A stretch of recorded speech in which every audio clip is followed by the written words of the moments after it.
তোমার জীবনে এমন একটা সময় আসবে যখন তুমি বুঝবে সবাই তোমার আপন না। তোমার হাসিতে সবাই হাসবে, কিন্তু কান্নার সময় পাশে কেউ থাকবে না। তখন তুমি একা লাগবে। ভেবো না এটা তোমার দুর্বলতা। এই ক্লান্তি তোমাকে শেখাবে কে আসলে সত্যি তোমার জন্য আর শুধু মুখে ভালোবাসে। তুমি কাউকে আঁকড়ে বাঁচো না, নিজেকে এমনভাবে গড়ে তোলো যাতে কারো থাকা না থাকা তোমার জীবনকে থামিয়ে দিতে না পারে। তোমার কষ্টকে শক্তি বানাও, তোমার কান্নাকে জেদে পরিণত করো। তুমি নিজেকেই তোমার সবচেয়ে বড় ভরসা বানাও।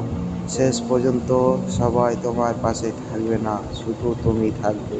তোমার স্বপ্ন, তোমার লড়াই আর তোমার বিশ্বাস। তুমি হয়তো এখন দুর্বলতা লাগছে, কিন্তু একদিন তুমি নিজেই প্রমাণ করে দেখাবে তুমি পারো। বিশ্বাস রাখো, তুমি পারবে।